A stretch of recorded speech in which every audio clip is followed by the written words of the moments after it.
The Illuminate Arts and Faith Conference in Chattanooga, Tennessee wants to help you find your tribe. Do you get way too excited about quoting Wendell Berry or C.S. Lewis in conversations with coworkers? Does your Spotify playlist include hymns, a little jazz, and a whole lot of Andrew Peterson? Join your tribe at Illuminate March 31 and April 1 for education and inspiration from speakers Russ Ramsey, Douglas McKelvey, John Hendricks, and others. Find a complete list of session topics and ticket information at southern.edu/illuminate. In 2024, I set out to meet as many poets as I could and spend an hour with each one. I got more than I bargained for, more insight, more clarity, more hope. It's proved to be one of the richest highlights of my life. 17 writers, 17 deeply human conversations that made me sit up and pay attention. Franz Kafka once said, if the book we're reading doesn't wake us up with a blow to the head, what are we reading for? A book must be the axe for the frozen sea within us. And that's what I hope this new book will do. I hope it wakes us up, my friends. I hope these conversations will be the catalyst for something to be reawakened, re-enchanted, and reinvigorated. It's called An Axe for the Frozen Sea, Conversations with Poets About What Matters Most. I'm Ben Palpin, and I hope you'll come and listen in as I spend a little time with poets like Lucy Shaw, Malcolm Guite, Dana Gioia, and Lee Young Lee. Pull up a chair at the table as we dig into what it means to write well and to live well. An Axe for the Frozen Sea is now available from Rabbit Room Press. Visit the store at rabbitroom.com, or better yet, ask about it at your favorite bookseller. And so all of a sudden you take this potentially sad or awkward or embarrassing moment, and it becomes this fodder, for something fun and spontaneous. And so I think for me, it's always been tricky because it's hard for me to call them sad because I'm already going, oh, this is just now what's on the production line, send it on down, Welcome to the Habit Podcast, conversations with writers about writing. I'm Jonathan Rogers, your host. Dave Barnes is a singer-songwriter and the co-host of the Dadville Podcast. He's also a stand-up comedian, though he's just as funny when he's sitting down, swapping stories. This episode, the 2021 finale of the Sad Stories Told for Laughs series, was originally released in video form as part of the Rabbit Room's online conference, Hutchmoot Homebound. The occasional silences you will hear in this recording are mostly Dave Barnes wheeze-laughing at his own hilarious stories. Dave Barnes, I'm so glad that you are on the Habit, this very special episode of the Habit Podcast, which is yes. video and also part of the Sad Stories Told for Laughs series. So, I like that your face sort of changed when you did that. Yeah, right. You honored the sadness, but you changed your visage. So a couple months ago, I went to see you play at the Ryman Auditorium. Yes. A friend of mine called me in the afternoon and said, hey, I got 2 tickets to see Dave Barnes play tonight. You want to go? I was like, sure. And we're getting there, the seats were amazing. I'm like, how are we getting such great seats? He goes, oh, well, one of the band members got sick, and these were his parents' seats, and they didn't want to, if he wasn't playing, they'd we don't want to come all the way downtown and find parking just to see Dave. The only reason we see Dave is our son. But it was a great show, by the way. Oh, thanks. I loved it. But you told one story, that when you told the story, I'm like, I got to get Dave Barnes on Sad Stories Told for Laughs. And it was a story, I don't want to tell too much, but there was a guy who came up on stage. Yes, I know the story I'm talking about? Yeah, I was there. You want to tell that story? Yeah, so it is funny that you would say sad stories because this was a sad night for me. This really did start the sort of like phoenix that rose from these ashes were sad ashes, which is the name of my next record. But it's an instrumental. But I was playing a show with Matt Wirtz, who's one of my dearest friends, and we've played a million shows together. And we were playing at this place called the Windjammer in South Carolina. And it was that perfect storm, maybe pun intended with the name of the venue, where we couldn't tell if the crowd was there to see us or to get drunk. Okay. But it definitely wasn't both. It was one or the other. And so the whole night, and so Matt and I decided hey, let's just split the show up. Nobody open for anybody. Let's just do 3 songs, and then he'll come out and do 3 songs, and I come back out and do 3 songs, and do it over about an hour and a half, and that's the night. Well, as the show keeps going, I'm getting more discouraged. Some therapists would call it sadness, and so I'm really getting in my head. Like I'm really like starting to feel like, man, because about every 3 or 4 songs, somebody kind of turn around and be like, "Hey, it's good," and I was like, "Oh, I got him," and then to be like, then they're back to their bruise, and so. It's really getting like, and I think it's getting so bad that they can tell. Like I'm starting to talk less, and I'm just kind of playing the songs, and I'm sort of grieving decisions of my career and things like that, just sort of meta moments. And so I sort of look down, and I'm singing, and out of the corner of my eye, I see someone jump on stage. Yeah. And I'm thinking, well, 1, this has never happened before, and 2, I have no clue what to do about this because nobody's doing anything about it. So. No bouncer. I think everybody was kind of like, man, we should see what happens. This is the best part of the night so far, So, and I'm kind of with them. Like, I love spontaneity. I sort of love this kind. So I'm like terrified, 1, and also like, I don't know. Let's see what happens. So I kind of keep playing, and this guy's just blitzkrieged. I mean, he's totally gone. I mean, he's like looking at me, and he kind of gets on stage, and he looks over, and he's like, "Hey," and I was like, "Hey," and he's like. I'm gonna tell you something, okay? And I'm kind of sitting there, and everybody in the crowd is watching this happen. And so I'm like, okay. And he just kind of slowly like ambles over, and he gets right next to me. And I mean, he is like as intimate as my wife and I have ever been. He is right there, and and I don't know what to do. And it felt good. I'm just gonna be honest. He had a really nice warm breath. And are you still? So I've stopped at this point. Stopped, I mean, because everybody, we're all in. We're like, let's see what happens. So he gets right here and he goes, "Hey, I'm gonna tell you something, okay?" And I was like, "Okay." And he goes, "You listen to me right now. It doesn't matter what nobody in here thinks. You're doing a great job." And so I literally, I'm like affected. I'm like, "Thank you, man." He's like, "I'm not kidding. You're up here singing so good, and nobody's listening, but that's okay because you're so good and you shouldn't be sad at all." And I'm getting ministered to. I'm like, "Thank you, man. That means a lot." He's like, "I meant from the bottom of my heart, okay?"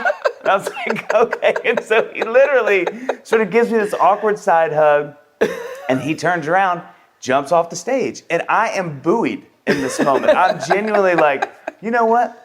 I can do this. And so literally, so I get done with the show, and I remember like looking for him and like nobody could find him. And I was like, oh my gosh, God sent this drunk angel to encourage me, which then spins off into a million things because I started thinking like, I wonder if that's like a thing with God, like the angels have to get like a little sauce before they come down. So then it sent me on this crazy thought thinking about Gabriel, like if he had a couple nips before he came down, like what that would have been like to Mary. You know, he just shows up and he's like, "Hey, Mary, whoa, hey, it's me, okay? Just like, sure, don't nobody freak out, okay? I got some crazy, so it's me." But that was all from this thing. But it's funny you ask because it really was this sort of like, I was really sad up there. And then God decided to sort of mad lib my night into this crazy moment that was just wonderfully, wonderfully bizarre and oddly enough, wildly encouraging. Yeah. Like it really was encouraging. Did it, so you said that buoyed you through the night. Were there other nights where you're sad again and then you remember the drunk angel? Is it bad if like, every show there's some sad point where I'm like in my head about something? Is that true? Every show? I think so, yeah. Well, the problem with my brain too is I have a pretty nimble brain, and so which is great in some scenarios. It's really dangerous in others. But one of the things that I have to practice so much with live shows is to really be present, because I'm just everywhere all the time.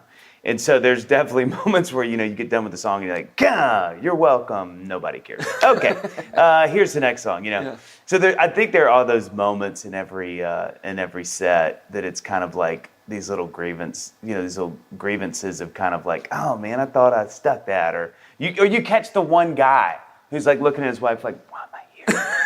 I asked you not to come," and you're catching the whole thing, reading the whole lip, So I think there's every show has some little even if it's just me going, I'm kind of hungry. I wish I was done, you know, or whatever it is. Yeah, some version of that. One sort of category of sad stories told for laughs that I get from performers is strange venues. Oh, God. What do you got for me? You know, there's a dark realm of venues that it's these colleges, and it's called NACA. Yeah. NACA, National Association of College something. Atrocities is what I remember. But it's the weirdest little symbiotic relationship because it happens, and I saw it happen to literally every single one of my friends that did what I did, like a guy on a guitar. Where Ellie Holcomb told some NACA stories. Drew Holcomb has one of the best ones I've ever heard in my life. Like, I tell it and give him credit. I'm not like, this happened to me. I'm like, I'm going to tell you all a funny story that's not mine, but it's just too funny not to tell. But so you need to ask him about that story. But it's this weird world where it's the perfect storm of these colleges. Someone explained it to me like this. These colleges have a set amount of money they have to spend on performances. They have to. Yep. Like, let's say it's $15,000 a semester. They have to. So like, that's a nice little chunk of change, and especially if you're a 22-year-old dude or girl with a guitar, and they go, "Hey, will you play for $2,500?" You're like, I can live off 9 months off that money. You know what I mean? Like, I'm like, that's CC's Pizza twice a week with a Ziploc bag, and my life's good. You know what I mean? So you're stuck in this terrible place where you're like, I can't say no to this, but you knew when they would ask you, because it would be like, because the times of the shows would be like noon in the cafeteria. Yeah. And you're like, oh, man. And it'd be like, you play for 12 hours. And you're like, it'd be something ridiculous, like 2-hour shows. And you're like, I have 5 original songs. I'm 22, and 2 of those are good. So you go do these shows, and they were just the weirdest. Like, I only did probably 3 or 4 of them, but they were all these, like, you were in the basement of the University Center at like 6:12 p.m. And I remember playing one show, and the only people there were people playing pool. And I'm just like kind of looking at them, and one guy finally like kind of raised his hand in solidarity. So like, you can do this, or it's gonna be okay. I couldn't tell through the tears, but his and mine. But it was like that.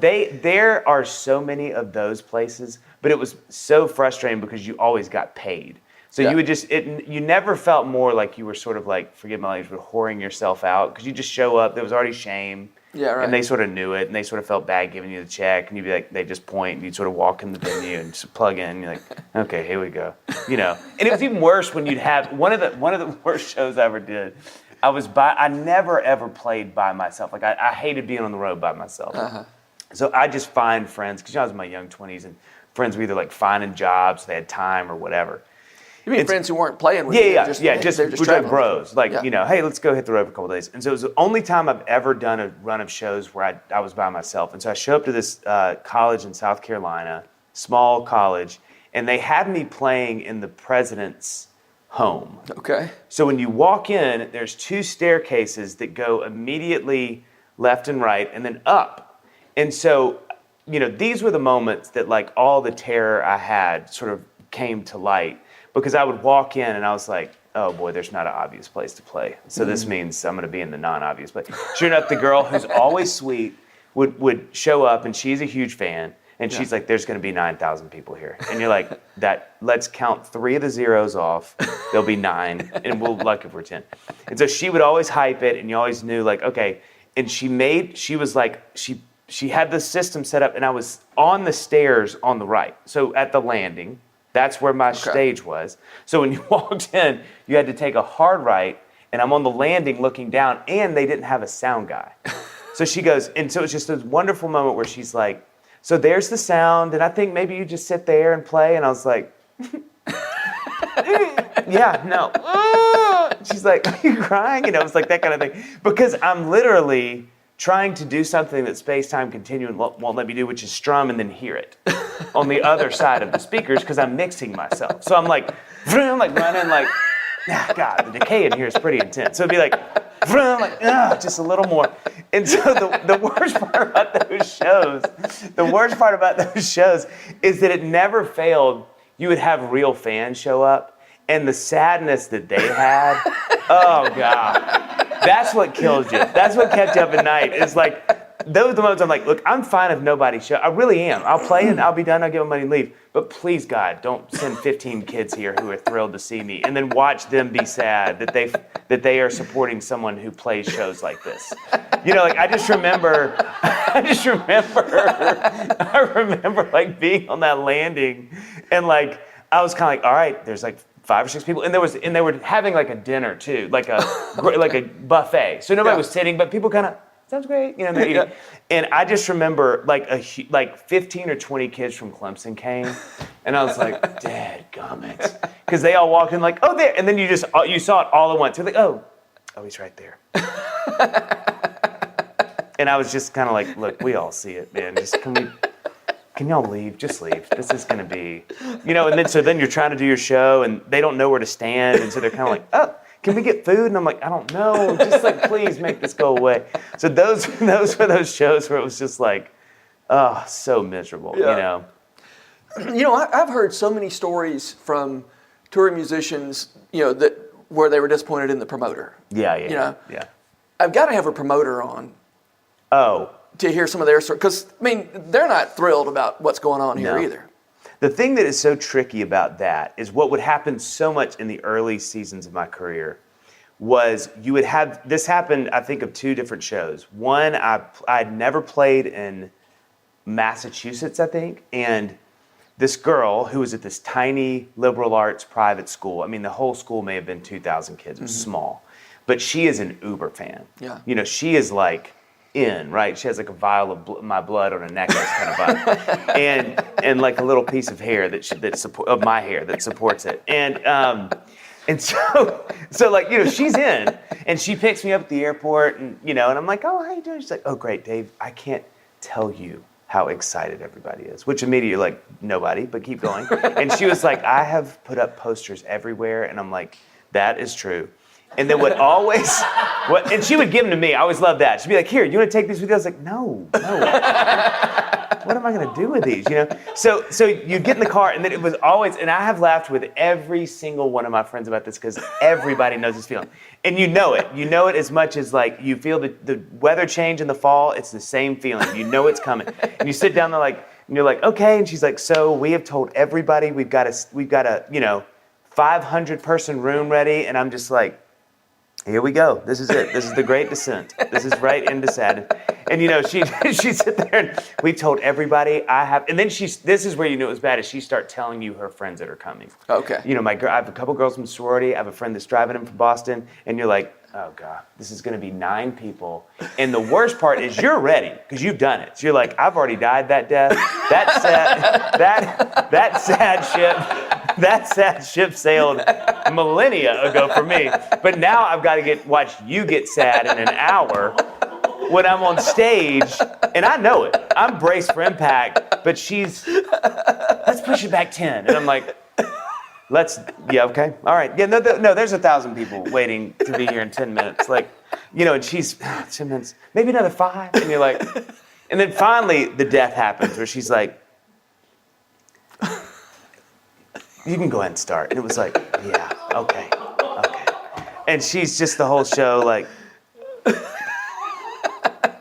you know, and oh God, those moments were just like so hard. So that's what's hard. That also happened. I'll tell you what, when it gets really bad. I was laughing with Carney about this at one of our hangs. Matt was telling the story where he had this happen to me, but like the worst that would happen this happened to me once, where you would walk into, thankfully I wasn't headlining this, I was an opener, but you know, it was like the gym version of that. So like you walk in and there's 1,000 seats, and you're like, and that was one of those nights. It's like, thank God it's not me that they're gonna look at and be like, what happened, bro? You know. So like, you know, they're always colleges because they have a set budget, so they're not worried. You know, it's not dependent on people buying stuff, and that's why they can afford these people to come play. But I mean, sure enough, when we got up to play that night, there was probably 100 people in 1,000 seats, and you're just like, you know, sorry everybody. Nobody wins because you know, that's where people are like, you got to show up and give them the show. I'm like, nah, man. Like because everybody's watching you and it's just sad. They're like, dude, chill out. And you're like, whoa, go on. And like, hey, there's too much. And you're like, that's like, I did this show once at Bongo Java here in Nashville. Like, it's amazing how much I didn't know I had these stories. And you just were like, and I'm like, and then one time. And so I was playing at Bongo Java. It was like maybe my 5th show in Nashville. And I went to MTSU for school, so I had a bunch of friends that lived in Nashville. And they were my crowd for, the first year. And so I was, I had the show, I promoted it, I told all my friends, and it's a 50-person room. It's the upstairs in Bongo Java. It's a tiny room, and I loved playing there. But like, I'm not kidding you, 5 people were there for my show, and all of them were my friends. And so I remember this is a true story. I remember starting the show, into the first song, and one of my friends was like, Dave, because they're meeting you. And I was like, I'm not like, so I stop and I'm like, yeah. And she's like, hey, can we just go get dinner? And I was like,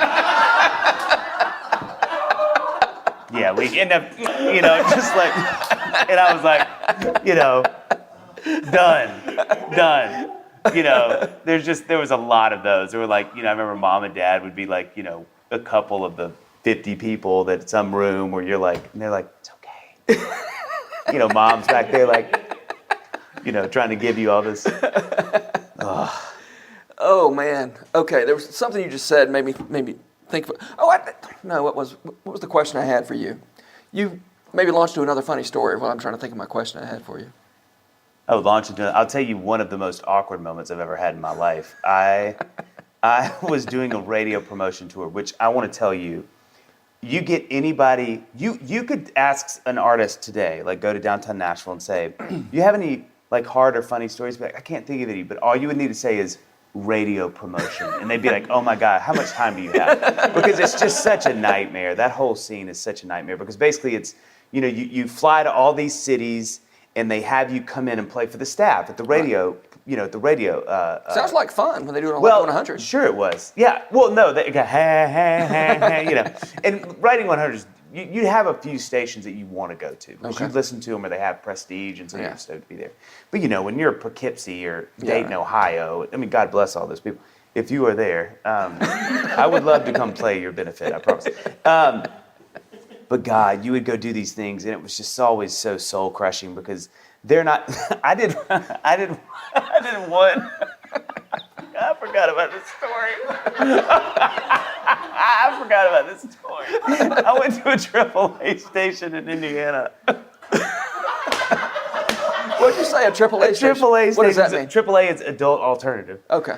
And which is Lightning 100. So kind of like cool, not a lot of listeners, but really cool music is basically what it means.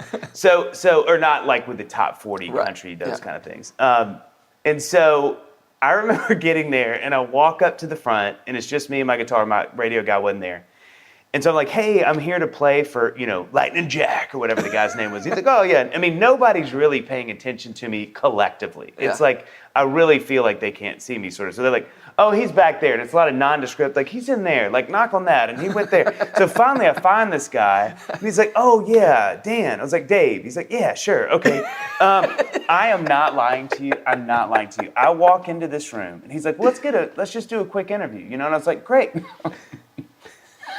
There's this huge round table. So I'm sitting here, round table, and a sort of a mic in the middle. Okay. But I can't tell. It's just in the middle. It's not toward me. It's in the middle of the table. So then the guy sits at the Mac right here at his Mac, and he's kind of like, and he starts talking to me, but I can't tell if it's the interview. So he's like, so I'm caught between, I'm like in purgatory. I'm like in interview purgatory. Because I'm like, do I sort of, hey, and I do my thing, and we got in last night, and we played the thing last night. Because he's so low key, and he's kind of, this is exactly how it was. So did you guys get in this morning? Yeah, well, we did. We played last night at the Bluebird here in town, and he was like, cool. How's the road? No, love playing shows. And I'm telling you, hand on a Bible. We do that for about 3 minutes. I realized that was the interview because he says, "You want to play something?" And I was like, "Yeah, a song?" He's like, "Yeah." And I was like, "All right." So I played the song and he's like, "Cool, man, thanks." And I was like, "Yeah, that feels right." So, I mean, the other one, and this one to me is, I tell this story all the time at the shows because eye contact at shows is always so weird. You know, you make eye contact with somebody who's just staring through the center of your being. So I never, you get locked and then they're like, I go to this, me and my radio guy at the time, we were promoting one of my songs, and we get to this radio station in Boston, and we met, so I flew in, he was from New York, I was coming from Nashville, we meet in the lobby, and he's like, "Hey man, it's supposed to dump like feet tonight. So, of snow." Not literally feet. That would have been weird. That was a plague. It was happening in Boston. Guy was judging Boston, and actually maybe still is. But so he's like, "Here's the deal. Let's meet up in the morning." He said, "I'll call you. I'll call the radio station because if it snows, we need to make sure they're even open. We may just have to cancel today and fly to the next place." So it's great. So he calls me in the morning. He's like, "Hey man, radio station said come on by. Like, meet me in the lobby at 9. And I was like, "Great." So get down there, I've got my guitar, and sure enough, it had snowed like a foot. I mean, it snowed so much snow. But it's Boston, they know how to do it. So we take forever to get to Panera because, you want to bring in, like, your sacrifices to them. I didn't know about that. You have to bring bagels. Coffee and bagels and stuff, is a whatever.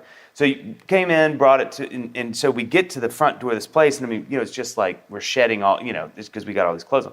We finally get to the secretary. And so my guy's like, "Hey, this is Dave Barnes. I'm so-and-so. Can we're here to play for everybody some songs." And she was like, "Oh, no, there's nobody here." And we were like, "What's that?" And she's like, "No, it's just me. I'm the only one on staff today." And my guy's like, who's like New York. I mean, this guy's rough and tumble. And he's like, "Okay, well, so it was me that called you earlier." And I said, "Is there anybody here?" And she said, "Yeah, and there is. I am." And we were like, then that is technically true, isn't it? Okay. And so literally he goes, "Well, here's some bread." And I was like, "Well, do you want to hear a song?" She was like, "I'd love to hear a song." I was like, "Well, we're here. I'll play a song for you." So we go into the conference room, and I'm telling you, it looks like this table was made from Noah's Ark. It is the longest table I've ever seen.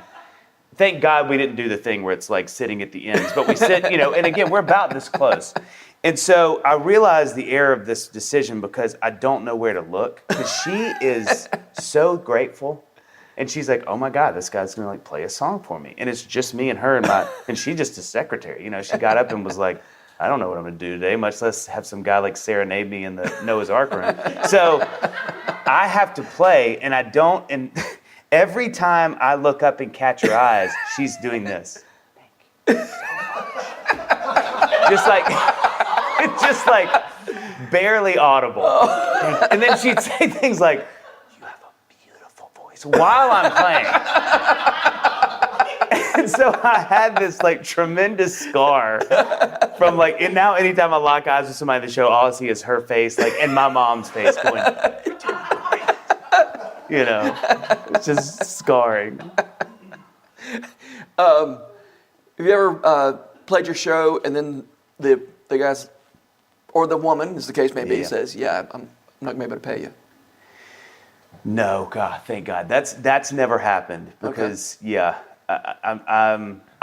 mean, like anybody, there have been shows where my road manager would come back and be like, "Boy, that almost got bad." And it was like, am I glad I hired you to do that? Yeah, because right. I'm the guy that'd been like, "Just don't pay me. In fact, I'll start working here. I'll move here." Just you dishes. Can I wash I'll some go dishes? Yeah, literally, I'm that guy. I'd have been like, I just don't want conflict. Just right. whatever we can.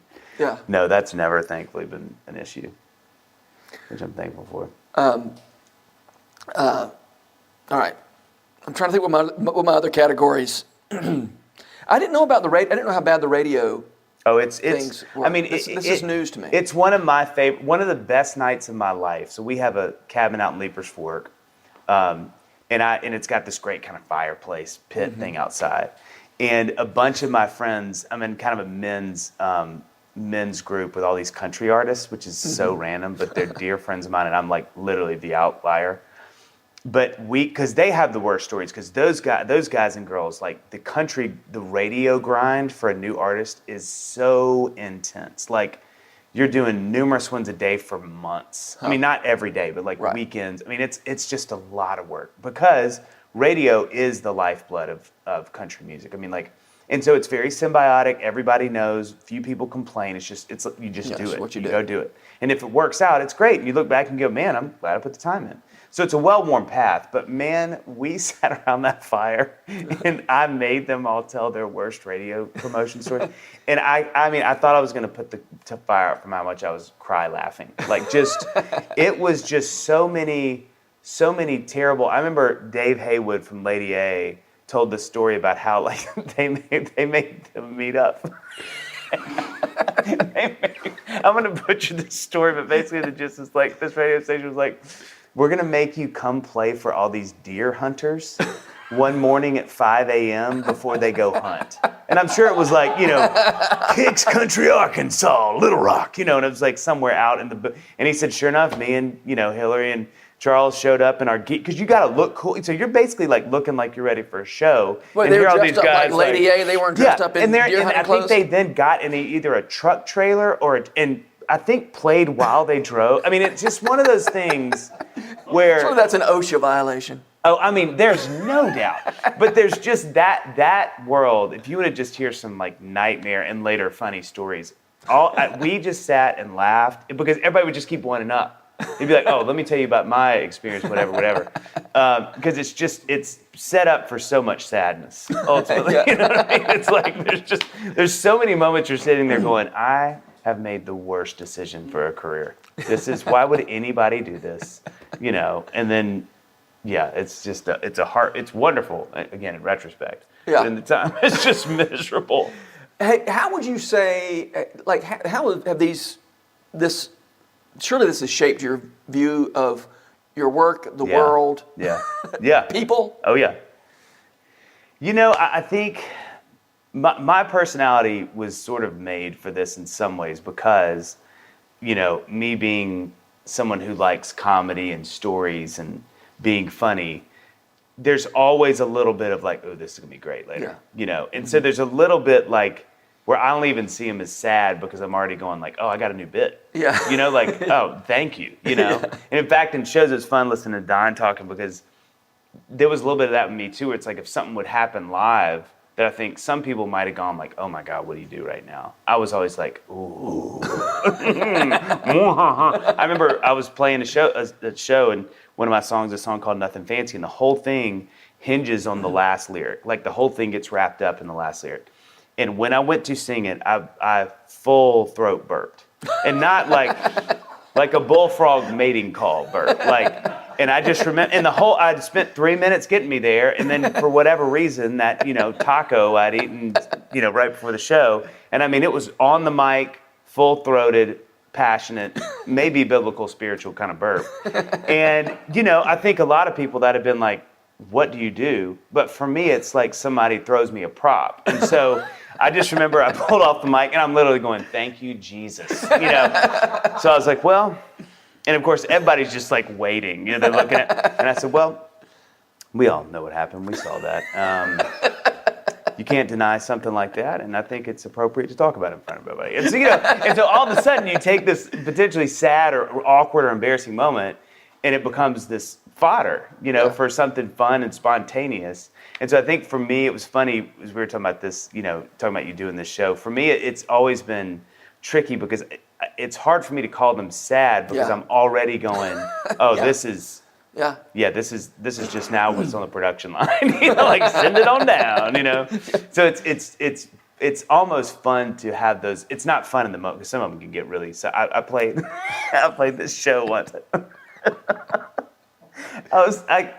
My problem with playing live music is I just get really bored really easily. And so I sort of knew early in my career I was never going to be like a road dog, because I'd do 5 shows in a row and I was already trying to explode the thing. I was like, what we should do? Let's everybody switch instruments from a song. And they were like, what's that? I was that guy, and I still am. Like, if I do too many shows in a row, like, the people that work with me are like, okay, he needs a break. I'm like, no, I don't need a break. Who loves the Muppets? They're like, okay, we got to get out. Like, what is nudity here? Like, And so I just remember we were in one of these runs. I was playing in Indianapolis, and my sweet band, they were just so patient with me. But I came backstage and I was like, guys, I got an idea.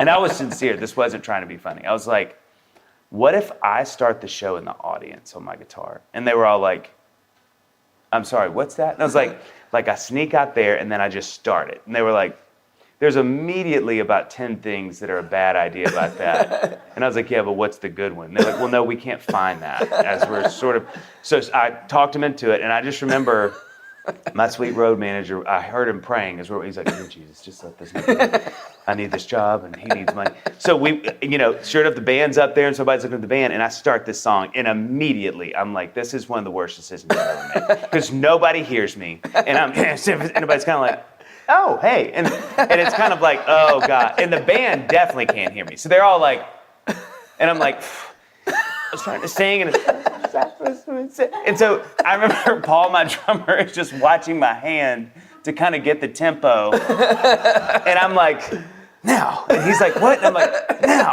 And I can't, now. And then the people around me are kind of like, and so then I'm trying to play and walk through the crowd. People are muting the guitar. And the band's kind of like, what? And I'm, now! And they're like, what?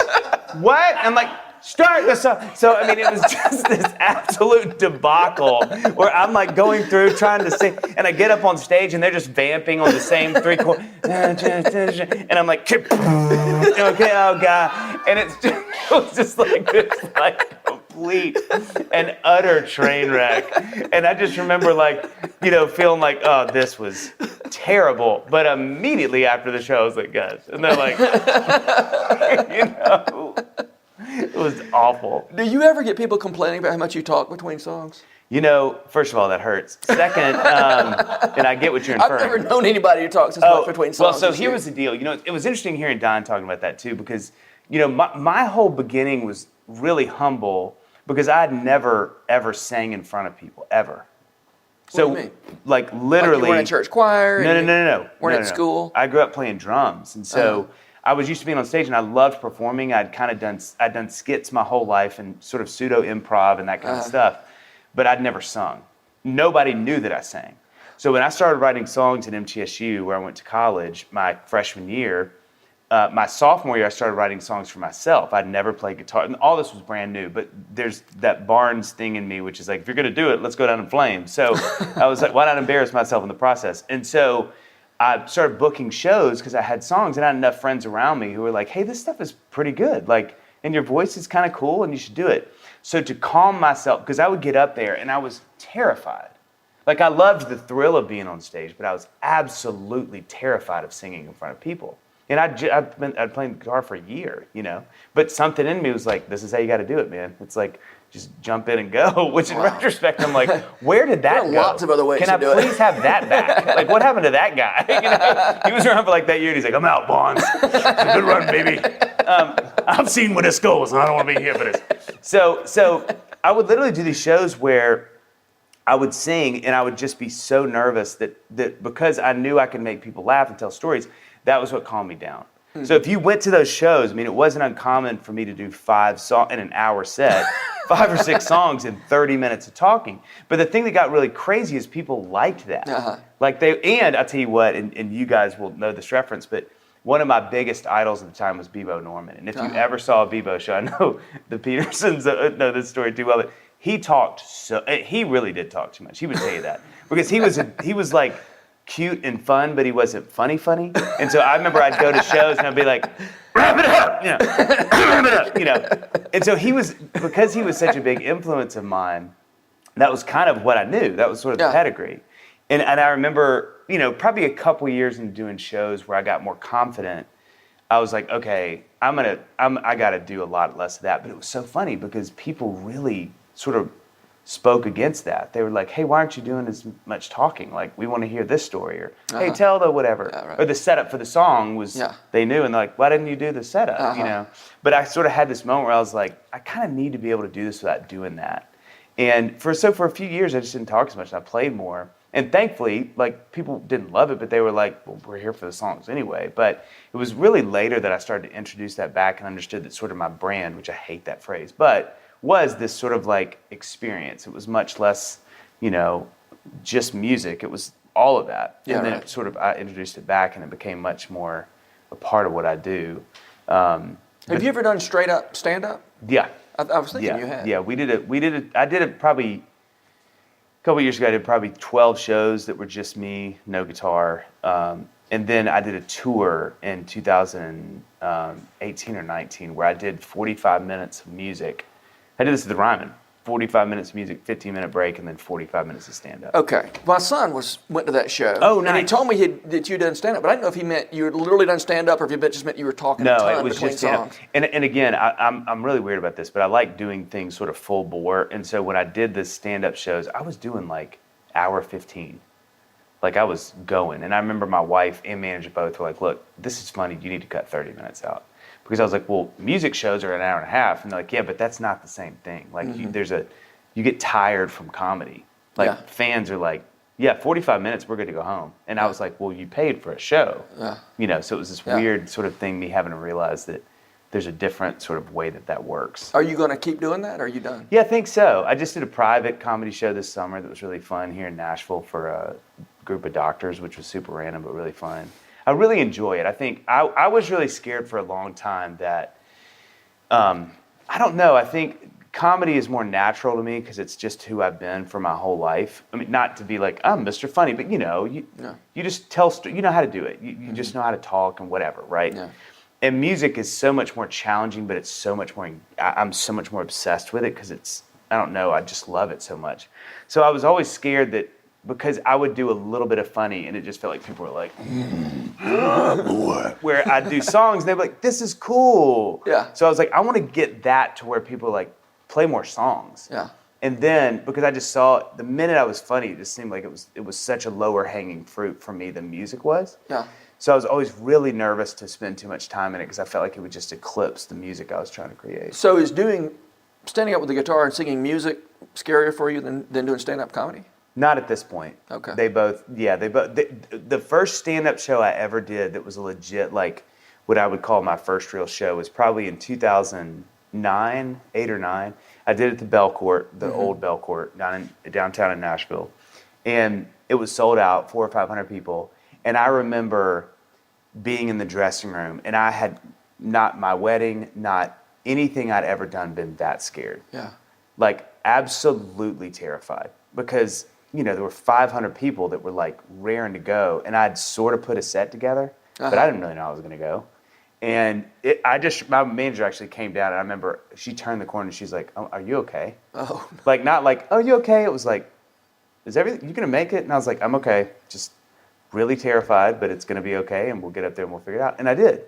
But so that, so now when I do stand up, it's really fun. It feels a lot. It's just who knows where it's going to go and how's it going to go and what's a crowd. I mean, when they're hard nights, it's the worst thing in the world. Yeah, I can imagine. You definitely sort of feel like, wow, you people hate me and want to see me perish. Maybe in front of you tonight. So it's a different kind of energy, but I love them both. I think now I finally feel like, I'm sort of comfortable enough with the comedy thing that they sort of feel, So I'm curious, the stand-up thing, how much is prepared and how much is just, I'm standing, I mean, like, when you talk, Yeah. I don't think you know what you're going to say before No. the sentence is over. Yeah, oh no, ever in my life. Yeah. Which is, And so that's why your my comedy wife's sets like, go- yeah, no, that's my whole life with you. No, it got to be, my manager at the time had a lot of wisdom around that, a guy named Chris Detrey, and he was always so good. I remember him coming back at one show and he's like, look, because they kept getting longer, because I would riff. Yeah. I'd have the bit, but I'd just riff. I'd add little more nuggets and more nuggets.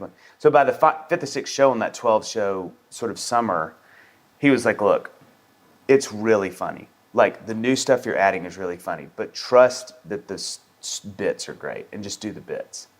And it was really good for me because I think every night, I was getting bored. So I was like, what would make this funny? Oh, I should tangent on that a little bit. Yeah. And before I knew it, you just feel the thing kind of get built out too big. And so I think I was really helped when he was like, hey, it's getting longer and longer. Let's trim the fat. And then if you got some funny stuff, yeah, you can do it. But kind of keep it in the rails a little bit. And so that was a hugely helpful, moment of kind of realizing like, oh yeah, my tendency is just to rip and run. Yeah. But that's not really what I'm doing here. Yeah. It's funny you haven't told any funny, embarrassing stories about comedy. Yeah. They're all about, so far. I mean, maybe you have some. Well, I'll tell you one of them. Gosh, this was so awkward. I did a show. One of the hardest things you can imagine about doing stand-up for me that's done music my whole career is just how to let people know what's happening that night. Because, like they see me and they go, oh, music. So we're doing the show in Denver, and we'd called the promoter, hey, we're doing this place called the Soiled Dove, which is like my favorite rooms, weirdest name in the world, but a great room. And so we told him, hey, this is part of the stand-up tour. He's like, great, we got it. So sold out, it was great. Well, I get there, and I knew immediately when I walked on stage. I was like, they don't know I'm doing stand-up. Wow. I don't know what it was, but I could feel it. And I even made a joke. I was like, oh, whatever, where's your guitar? And I did the show. And I got done, I walked to the side stage is literally just right there, so you can hear everybody clear as day. And they started like encoring and yelling songs.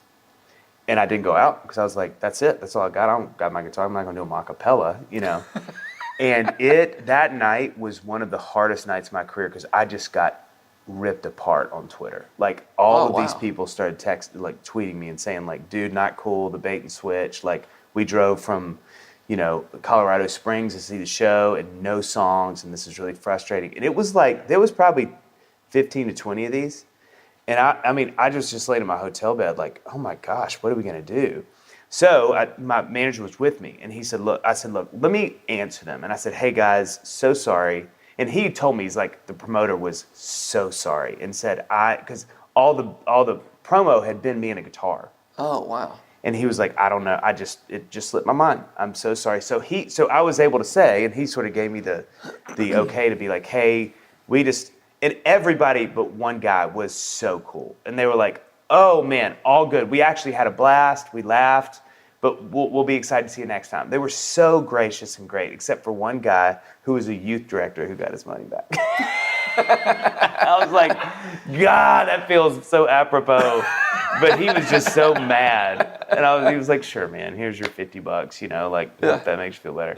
But it was, so that when we did the tour, the next one, when I did the half and half, we literally called it the tour where I sing songs and do stand-up tour. Because I was like, we are not having this problem again.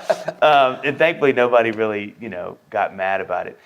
Comedy is weird. I mean, I'm not a professional, but, it is my experience with it from the 30 or so shows I've done. There is a really weird terror that happens in a set. Because, I always tell people, if you go, let's say you're in New York, you and your wife, and you're going to go to a random coffee shop or whatever, and Sting walks in with a guitar, and some guy's finishing up his set and goes, hey, you guys mind if I play a couple new songs? It kind of, even if the songs are terrible, it's still Sting's voice. It's still his guitar. There's redemptive things that are happening. You can even, like, y'all are walking home that night and you're like, that's some of the worst music I've ever heard, but God, his voice. Or like, the guitar sounded so cool. There's something you can take away and still be like, it was Sting. Jerry Seinfeld, which you can see in Comedian, the movie, which is one of the best movies of all time, that documentary, you can get up and you are not funny.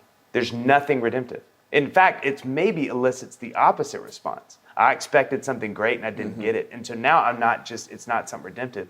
I'm mad. Yeah. And so it's a scary thing when you realize that, like, music, there's always something that you can hide behind to redeem the night or give them something. Stand up, you are real time trying to sort of, like, for me at least, I can speak to my experience, you are real time trying to sort of give them something to enjoy before they leave. Because, you can really feel the sense of, and the pacing is really interesting. Like, that was something I have a podcast called Dadville, and we had Nate Bargatze on it. It was something I asked Nate. I was like, I said, I've dabbled in doing some shows, but man, one of the biggest eye-openers for me was just size of room changes the whole night. Because you go from the Ryman that was sold out that night to 2,400 people, and you have all this time. Because the laugh and applause, which there was a lot of, it'll take 5 seconds. Yeah. And in a comedy show, that's a year and a half. I mean, literally, like, because you'll get done with a bit, and if you think about it, 1 Mississippi, 2 Mississippi, 3 Mississippi, 4 Mississippi, 5. That's you just standing there. And sometimes it was 10 seconds. So I'd realize real time, like, I don't know what to do right now. And so you just kind of end up walking like, okay, thank you. Oh, thank you. But then you're in a room, like I did a room in Portland, Oregon, and there's 200 people in there and it's tiny and tight. It feels like this. Yeah. And so, boy, you get done with a bit, but and you're like, we're off, here we go. It's like, so you're moving. And so there's just all these weird things that stand up to me as so fascinating, and it's so every night is different. You have a crowd that loves it. And there are people in the room who want to see you fail. Oh, yeah. I don't think people come to a concert hoping the musicians will do a bad job. That's a great point. And there are people who... There's a little bit of like, it's like watching someone walk a tightrope across the buildings in New York. It's like, this is fun because he can make it, but it's also kind of fun because he could not make it. And then I got a story to tell, So yeah, it's weird. It's a really weird medium because you can, this is what's so fascinating about comedy. I talked about this with Nate. Like, you can't, there's no greatest hits. Once you do a tour, he said it so well. He said, this is the way we work in comedy. You do a tour, at the end of the tour, you do the special, and all those jokes are dead forever. Yeah. Rinse, cycle, repeat. And I was like, that is literally, and we laughed. He's like, that's why I hate you guys, is because you do the opposite. You find a couple of good nuggets and welcome to the rest of my life.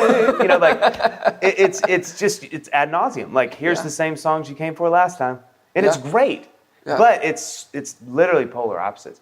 And so it's a weird existence bouncing between those because my brain is like, well, they liked it last time. Mm-hmm. But it's like, like Nate was saying on the pod, he's like, but they think they want it, but they don't. Because they know where it goes. I mean, and he also said, which was one of the funniest, he's a funny man, but he said, that's the thing that people underestimate about bits is when they're yelling the request, they're yelling the punchline. And I was like, that is genius, like. That's so funny. So it's like, you already know what the joke is. So, it's a really fascinating, but very, very different medium than songs are. I mean, you said it yourself. There's how the crowd feels, what they're wanting from you. But there's, I would argue that the feeling for me, of a room that's laughing really hard is a very different feeling than even a standing ovation. There's something, and maybe it's just a season of life in where I'm trying to get better at it, so it's extra rewarding, but it's a very different feeling. It's like there's a power in that's pretty insane, Yeah. We need to, I do need to wrap up, but I got to ask you a couple of things. Yeah. And one is this. It's gone. What was I going to ask you? It was a wonderful. It was probing, a great question. Personal. Yeah. Yeah. It didn't have to do with it. It was not me scolding you for plugging your own podcast on my podcast. Do you like how I did that? I don't know if you guys know. I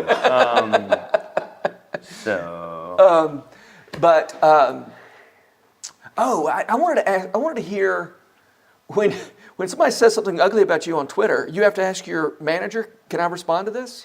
Well, that night after that show in Denver was really interesting because we were trying to sort of put out a little bit, it wasn't even a fire. It was like a beginning of a fire. But for me, I don't know, maybe fortunate's the wrong word, but I just haven't had a lot of that kind of stuff in my career. So it felt like a bonfire. Yeah, right. Sure. I was like, what do we do with all this, And so there's a little bit of like, I should probably consult someone before I start responding to things and get myself. And I was only going to be kind and apologetic, but even then it's like, because it's like, hey, do we want to look like we're sorry for something? So it's just all that. Yeah. I've been in a Twitter beef once. Oh. Yeah. Somebody said something ugly about my Flannery O'Connor book. And instead of just ignoring it, I said something back, and he said something back. But then this was really sweet. A third person said, hey, I know both of you. And y'all would actually like each other. No. Y'all should go to lunch. We're like, okay. So we went to lunch. No. We had a nice lunch. You're kidding me. Yeah. Wow, you never hear that. Yeah. So anyway, well, we need to wrap up. Yes. Thanks. Thank you. Yes, thank you. So much fun. This podcast is brought to you by The Rabbit Room, where art nourishes community and community nourishes art. And all our podcasts are made possible by the generous support of our members. To learn more about us, visit rabbitroom.com, and to become a member, rabbitroom.com/donate. Special thanks as well to Taylor Linhart for letting us use her song Diamonds as the theme music for Season 3 of the Habit Podcast. You can learn more about Taylor and follow her work at taylorlinhart.com. The Habit membership is a library of resources for writers by me, Jonathan Rogers. More importantly, The Habit is a hub of community where like-minded writers gather to discuss their work and give each other a little more courage. Find out more at thehabit.co.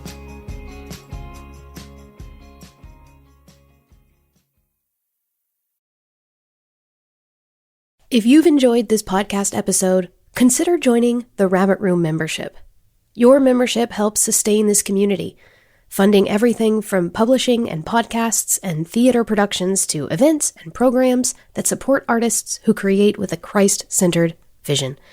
We'd love to have you on board. Learn more at rabbitroom.com/member.